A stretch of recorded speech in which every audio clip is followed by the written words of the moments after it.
Good afternoon, everyone. My name is Kenneth Gray, also known as Coach K. I'm the director of Gray Eagle Transition. It's a nonprofit organization whose mission is to reduce crime through education and workforce training. Gray is my last name. Eagle, nothing soars higher than an eagle or sees further than an eagle. And it's a transitional program to assist those to transition back into society. It's a prison reentry program. I have a mission statement: humanitarian effort to increase public safety through spiritual guidance, workforce training and placement, and community service and development, thus making America great again by prioritizing its greatest asset, its people. I have 6 pillars on the side that I use to help me make my transition. I'm gonna start with inspiration, which was my grandparents. I wanted nothing more than for them to see me succeed in a positive light. The next step was innovation. I realized there was a few things that I had to change.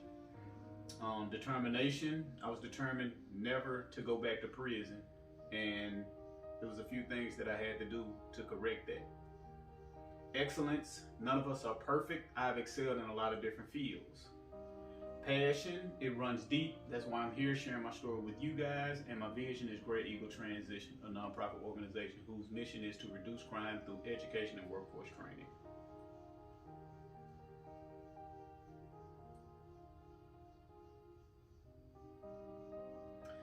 Making America Great Again, nonprofit organization dedicated to helping the underserved transition successfully back into society through developing the disciplines of life skills. An educational assessment is administered, then modern job cross-training, financial literacy, teaching the importance of charity and community service, thus developing a safer and stronger middle class in America.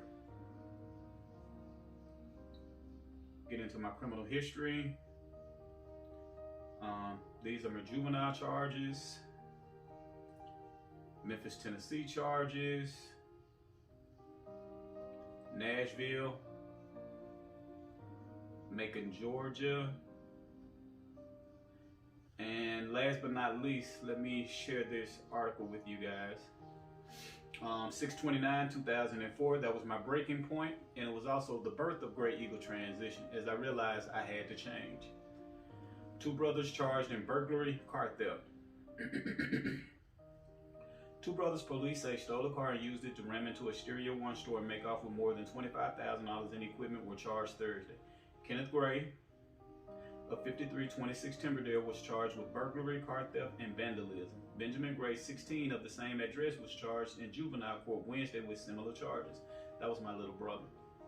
Kenneth Gray held a gun to his head after police cornered him early Tuesday after the theft at the Stereo One at 1134 Germantown Parkway. He surrendered to police after several hours of negotiations. I know, right?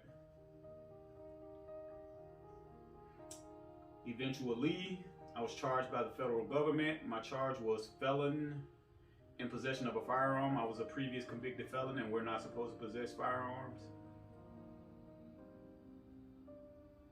And my sentence was 10 years, whereas I served 7 years in prison, 3 years probation.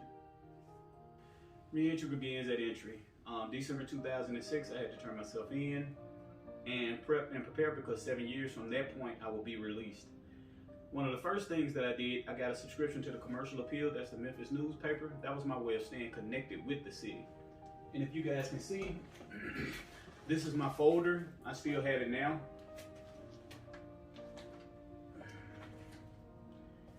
And you can see on the screen, this is the folder that everybody that was doing something positive in the city of Memphis, I cut out and I used that as inspiration, because my goal was to make a difference in the city, and I was setting myself up for it in 2006.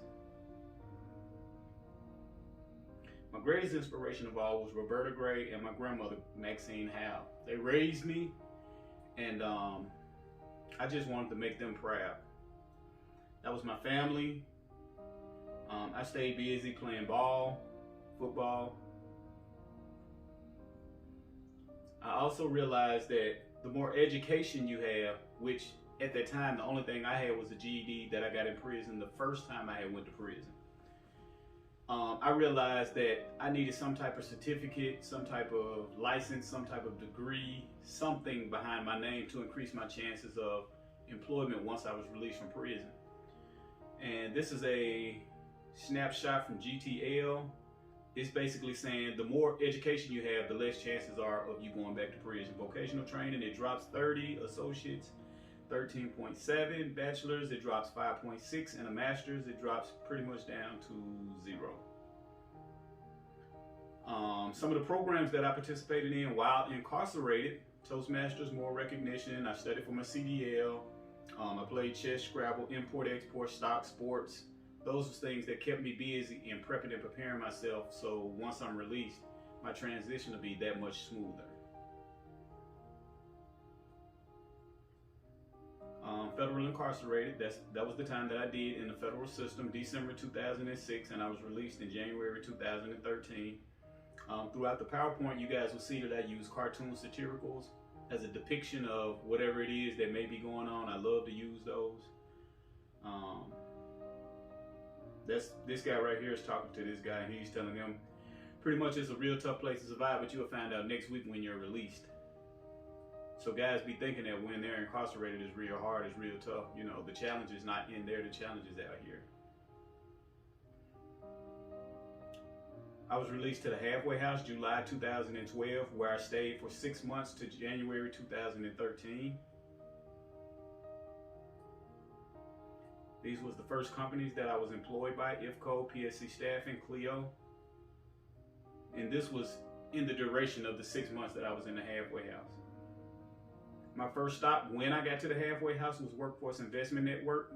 It's a nonprofit organization that assists the underserved, increase their chances into the workforce. And to participating with that program, I was awarded $4,500 in grant money, and I took that money and funded my CDL training. And here I graduated Private First Class Driving Academy. This is my certificate of completion, where I eventually got my CDL. And I also got trained in the forklift, the stand up, the sit down, the cherry picker, the reach truck, and the pallet jack. And shortly thereafter, bigger companies, I was filling out applications to increase my chances of income and better opportunities. And this one I landed a job with C4 Connections. I was going door to door selling U-verse. So the transition is happening.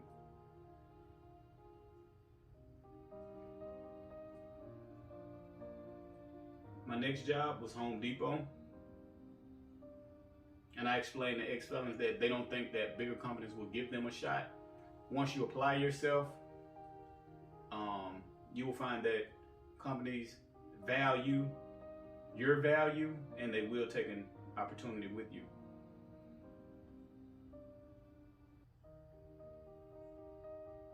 As I stated to you guys earlier, education and workforce training.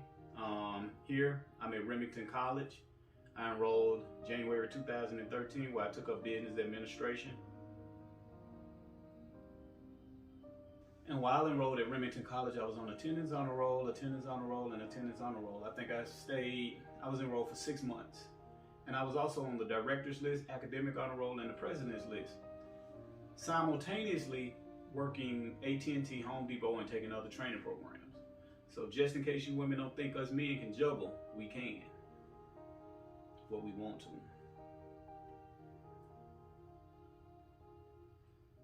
Memphis Bioworks, that's another nonprofit organization that I received a grant from. Well, I was trained in hazardous waste operation, asbestos, mold, and lead abatement. This is my certificate of completion. Hazardous waste operation. The best way I can explain it is, I know you guys all remember the Gulf oil spill when the oil was washing up ashore. You just didn't get out of your service vehicle and run down and clean it up. You have to wear the suits, respirators, and you have to be trained to clean up in a hazardous environment. And this is the certificate that I received from completing that course. And I was also trained in asbestos, lead, and mold abatement.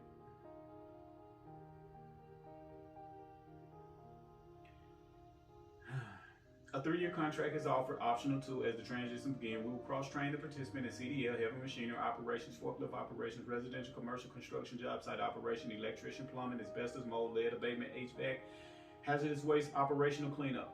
Participants of the program will be required to create a savings account, complete a financial literacy course. Participants will also be required to donate time in charity and community service.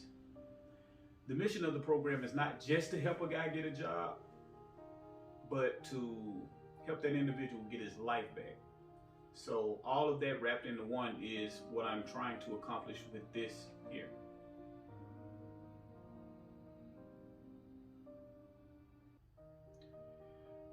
Some advantage of becoming a trucker. As I mentioned to you guys earlier, I received my certificate of completion from Private First Class Driving Academy, where I eventually went on to get my commercial driver's license.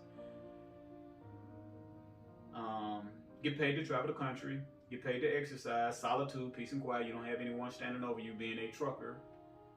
Better than average pay, 50 grand. Job security, easy to qualify. Now we're in a pandemic and the unemployment rate is high, and you know, but I can promise you it's not one trucker in that unemployment line. So it's job security becoming a trucker. So that's what I did. I decided to drop out of school, quit my job at Home Depot, and get into trucking. And I still needed more revenue. I wasn't generating enough revenue at that time. Western Express is the first company that gave me an opportunity to travel the United States and deliver freight. One of my first paychecks, different freight. That's my road dog, for lack of a better term. Self-identification, self-awareness. How would I describe who I am? That was huge. I'll be the first to admit that the higher power is not done working with me at this time. And the easiest way for me to explain is that I'm an ever-evolving human. We're all familiar with the Atlantic slave trade, where we began being transported over to the Americas in the 15, 16, 1700s. But me being an African, I understand that I've been on this planet for hundreds of thousands of years. So a lot of things that's inside of me, how I'm thinking and how I'm feeling, I think that plays more of a part in it than the 300 years that I've been here in America. So what I did Ancestry DNA, I did 23andMe, I did Africa Ancestry. And it came back that I was close to 80% West African. And it gave me the opportunity to go in and understand the regions where our religions, our tribes, how we worshiped, etc., etc., etc. And that was a sense of empowerment. And that's what I encourage the participants to do. It's not an exact science, but what it does do, it at least allows us to have the conversation. You know what I mean? The next thing that I did was I traced my history here in America. And this church, Grace Creek Baptist Church, which I've driven past hundreds of times, I found out that was my ancestors' church here in Eads, Tennessee. And not only was it the first church, it was the first hospital and the first school for African Americans this side of West Tennessee. So that was a sense of empowerment to know that I come from that bloodline. And I traced it back to my ancestors in Virginia. They actually earned their freedom, and they moved from Virginia to this side of Tennessee. So that was very inspirational and very powerful for me, myself. And I try to share that with the participants of the program. This is a very powerful quote that I love from Kamani Nahusi. If we are unclear about identity, who we are, we will be unclear about everything else. So, I like to revert back to the trucking industry. At this point, I purchased a truck. This is my dealer, and my truck I bought 2014. I became an owner operator. I went into business for myself. And at this point, I like to describe it as me moving America, all the different loads. And I got into flatbed trucking, where I have to chain, strap, and secure loads.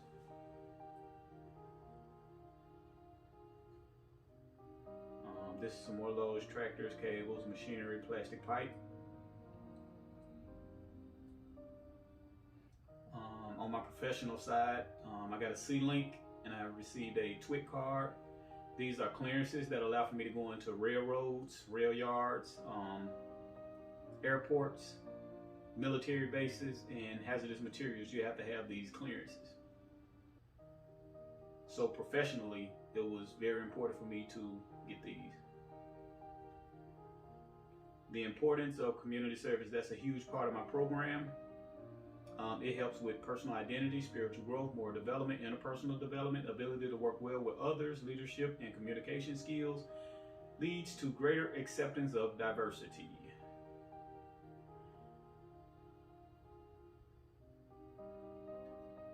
This is me in partnership with MIFA and MLGNW. We went around city and built 7 or 8 handicap ramps. And that was my way of giving back to the city. There's no way I can pay back everything that I robbed, stole, took, burglarized. But what I did do, my form of reconciliation to the city and to the residents, was giving back my time. So that's going to be a huge part. That was a huge for me, and that's going to be a huge part of the program for the participants of the program, to give back to the community. Breast cancer survivor, me and my brother, we got out and we participated. Youth villages, I think we raised close to $700 for youth villages. What we get at, these are marathons as well. The breast cancer awareness and the youth villages, these are marathons where we get at and we participate. Make a day out of it on a Saturday. It's great, we have fun. This is a little segment. Gradable transition assessment starts by addressing the pre-felon. What skill set did you have before you went to prison? The period of incarceration, what were you doing while you was incarcerated, and the pre-release plans. What are your goals once you're released? Ultimately, the lowest risk, highest potential individuals are chosen and presented the opportunity to receive special assistance at making a successful transition back into society. Upon release, an education and workforce assessment, I can't stress that enough, is given and the needs are addressed for future job placement. What I mean by an education and workforce assessment, we try not to fit a circle inside a square peg. And what I mean by that, we try to get you in a job or an occupation that you want, or that you desire to be in, or that you think that you can do for the next 5, 10, 15, 20 years, because we don't want an individual bouncing around. Back in the days in my 20s, I think I had a lot of friends. They'll go to college, graduate after 4 years, and then once they graduate, they're doing something totally different, because they didn't realize they hadn't done this education and workforce assessment. They just done what their parents advised them to do, or what they thought was cool, you know, and what they thought would pay the bills, but in actuality, it's not. We surround the individual with real life number and statistics and try to encourage that individual to choose the right career path to make a difference in his life and in his family's life, and be able to take care and pay his bills.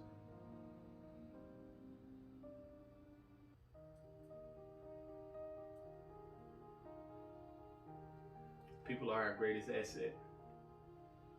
Okay, back to hazardous materials or professional lead. This is me. This is the next step that I took in making my transition. At this point, I'm hauling hazardous materials across the United States. And what I'm going to show you in the next few slides is next level trucking.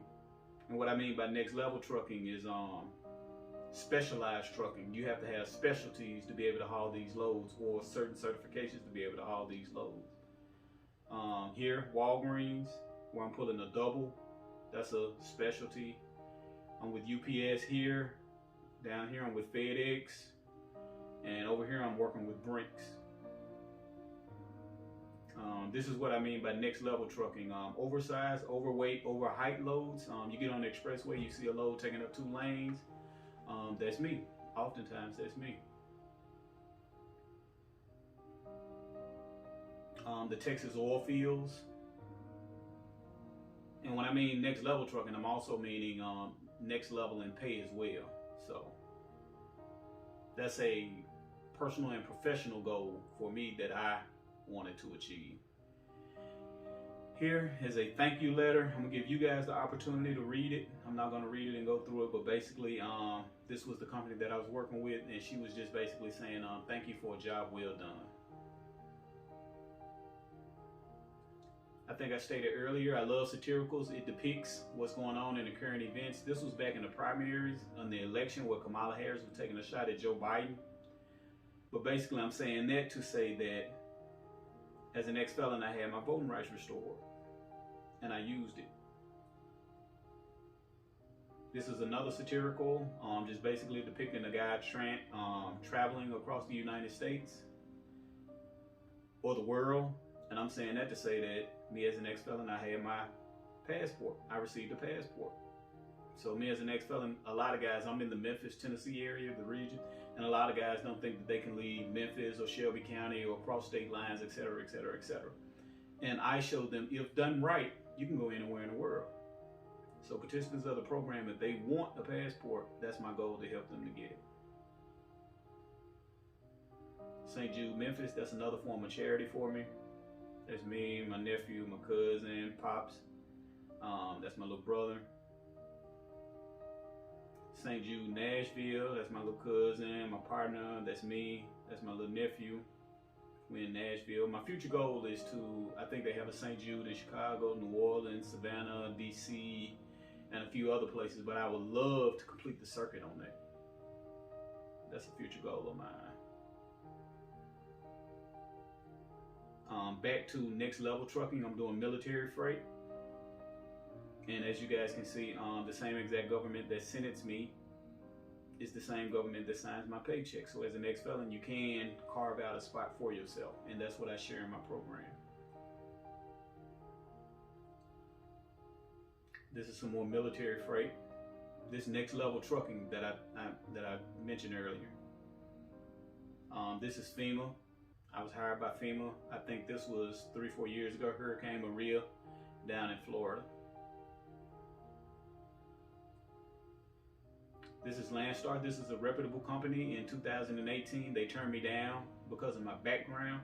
And I continue to stress that in spite of, and I use myself, I was released in 2013, here it is 18. I've worked for FedEx, I've worked for UPS, I've worked for Home Depot, I've worked for AT&T, I give back time to charity, I make donations. I started my reentry program in 2016, and in spite of everything that I did up until this point, you're still gonna have individuals or companies that's gonna tell you no because of your background check. So don't get discouraged. You know, it's just one of the hurdles that you have to overcome. You made your bed, you lay in it. And I stress that, well, you know, it didn't stop anything because my next step, about 30 days later, I purchased a house. So continue to grind. The next step, I like to show guys that I come from humble beginnings. When I was released from prison, I was released to my grandmother's house, and she had a 3-bedroom. All of them was full. And what I had to do, I had to ask my brother, could I, in a section of the room, I went to Walmart and I asked him, could I put a futon bed here? Can I lay my head here until I get my affairs together? So this was the futon bed that I had when I was released from prison. So I come from humble beginnings that I didn't have anything. And with hard work, with dedication, and with focus, as you guys can see in the previous slide, in about 6 years, I purchased my own home. So it's just it's a contrast where I show guys that this is where I come from. Work hard, play hard. I categorize this as a prioritization of how you want your life to be set up. Now I get the opportunity to go out with my grandmother. We adopted Jack, that's our puppy. I'm going fishing, Thanksgiving turkey, me and my friend Fermin, out riding 4-wheelers. That's a video shoot with my brothers, my cousin 40th birthday party, my grandmother birthday party. And work hard, play hard is exactly how I showed you guys in the PowerPoint. For me, specifically me, I know everyone's situation is a bit different. I got out, I got my commercial driver's license, I got all my certificates, I got all my licenses, I got into trucking, I started my trucking business, I started my nonprofit organization. And then how I look at it, now you begin to kind of take a few days off, enjoy yourself, do whatever it is you have to do. For me, that was a little tough, but it was what it was because I did 7 years in prison. So automatically, not just me, but all individuals, once they get out of prison, because this is a prison reentry program, the first thing they say, man, I've been gone for 1 year, 2 years, 3 years, man, I want to do this, I want to do that. So did I. But it was a prioritizing way that I wanted to go about doing it. When I was released, I was 36, 37 years old, didn't have a car, didn't have a house, didn't have a home, quote unquote, didn't have any businesses. And I'm looking at it like, it's now or never. So for me, I prioritize my issues, and on the back end, after about 3 or 4 years, then I got the opportunity to really enjoy myself. Like I said, this is my brother video shoot, 40th birthday party, my grandmother's birthday. It's my truck. Thanksgiving, 4th of July, me and my cousin, we out grilling. Me and my dogs fishing. You guys will see a ton of fishing photos. Because I love to fish, not just for mental relaxation, but also everything I catch, I eat as a mode of survival. My nephew, football game, 4th of July, building basketball goals. My grandfather passed. I had the opportunity to pay my respects before he passed. Kentucky Derby, I always wanted to go to a derby, so I got the opportunity to experience that. Me and my family out playing football, bike ride, kayaking, the Wolf River. That's my grandfather, Esau Gray, love him to death. Me and my partner at the Crawfish Fest, Memphis in May. Me and my girl, we out riding bikes, going fishing. And in the midst of me playing hard, because you know I had to work hard, play hard, so it's not just all playing at this point, I'm still grinding. Here, I was certified as an OSHA instructor, Occupational Safety and Health Act, whereas I go out and I teach safe work practices. That's the OSHA 30 in general industry, well, construction. This is the OSHA 30 in general industry. Here, COSS, Certified Occupational Safety Specialist, and this is my graduating class. I love this certificate right here for two purposes. Professionally, it boosts my resume, and secondly, my program, Grade Eagle Transition, is a reentry program where I go back into prison and I teach guys how to reenter society. And on the back end, the 10th step is I teach guys safety, Occupational Safety and Health Act, which we all know that safety is #1 on pretty much on every occupation. So it gives me the opportunity not just to teach a reentry program, but to certify guys on the back end. So once they're released from prison, they have something tangible in their hand that every employer respects and values. So I really love this right here. Fishing Gulf of Mexico. And I'm fishing here at home. Everything I catch, I eat. One day I grilled it here, one day I fried it. So I explain to guys that's participating in the program, it may be 20, 30 guys out there, and I explain to them that I can give you guys, all you guys, $50 a piece times 20. That's $1,000. That $50 will feed you what, 1-2 weeks while you're incarcerated. Or you guys can participate in the program, and if you follow these steps, then the steps that you take after this, I can feed you for a lifetime. You know what I mean? So, you know. My next step was Great Eagle Transition Reentry Program. This is the reentry program when I go back into prisons and I partner with the prisons that I teach these 10 steps to the reentry. The first, Great Eagle Transition, which is the PowerPoint that you guys just seen, I use it to show them guys that I come from exactly where they come from, the steps that I took to get to where I'm at now, to inspire them. Accepting responsibility. Everything I'm teaching, I implemented myself. I accepted responsibility by taking my life back, owning up to my faults. Self-identity, self-awareness, we went over that. Critical thinking, not just thinking, but critical situations to where we think. Makes a big difference. Setting goals. You guys seen that I set a few goals for myself, so I can go back and teach these guys how to set goals and how to stick to it by committing yourself to the goal and achieving it on the back end. Jobs, credit score for ex-felons, etc. Not just ex-felons, but you know, it's certain opportunities that ex-felons can take advantage of. So I teach these guys about jobs and how to boost your credit score.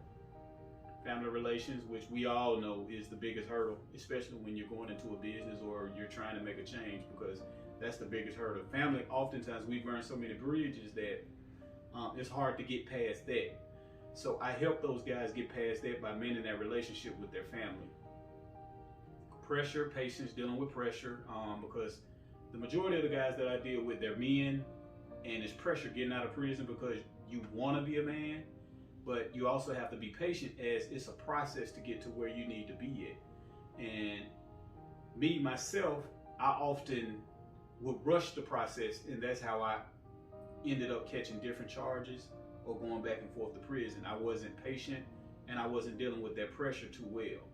But now I've figured it out, so I go back and I help those guys deal with that pressure and being patient in the process. And that OSHA that I recently just spoke to you guys about. So that's my 10-step reentry program. I have an 800 credit score. I finally hit the 800 mark back in March 2020. When I got out of prison, I think I had something like a 560, 570. And like I say, everything I'm teaching, I've done it. I had one person say, hey, look, I can help you build your credit up. But their credit was like 625. So practice what you preach. That's my OSHA certificate, positive results from the program to this day.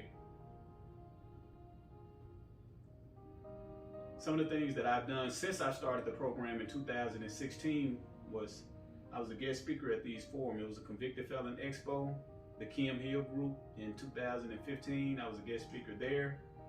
And the men's forum over at Grace Celebration Lutheran Church, Pastor Williams, he had me come out and participate in this program, The Total Man. So these are the steps that I've been taking since I started the nonprofit organization to get it to the next level. These are some of the things that I've been doing, or programs I've been participating with. University of Memphis Public Safety Institute, Crime Commission, TDOC. I was a guest speaker out there sharing my story, how I made my transition. Eastern Arkansas Regional Unit. It's a prison over in Arkansas where they heard about the work that I was doing over here in Memphis, and they invited me out over there. That's me, the warden, and the inmates. I was speaking in front of the inmates. Also over in Arkansas, I'm partnering with a reentry symposium, Save the Delta. These are politicians in Arkansas that's trying to get the crime rate down in Arkansas. That's the head chaplain over the prison. That's the mayor of Mariana. That's the chief of police in Mariana, or either Hughes. That's the state representative Murdoch in the Delta region of Arkansas. And that's me in between sharing my story with them guys, and we're coming up with some different type of solution to where we can get the crime down over there as well. And not just the crime down, but more productivity out of the individuals, the younger guys. This is here in Memphis. I got a reentry program that I started out at the Penal Farm, Shelby County Department of Corrections.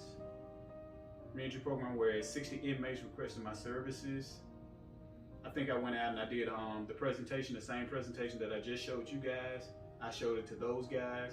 And once they realized that I've been in the same shoes that they're in now currently, and that I've overcome it, I had like 60 guys sign up for the program and want to participate in it. So that was huge, because basically there's 60 guys crying out saying, hey, look, man, please help. So that's huge. And this is the email that's verifying that 60 guys want to participate in the program. And I was actually teaching the program before COVID-19. I had taught 9 weeks.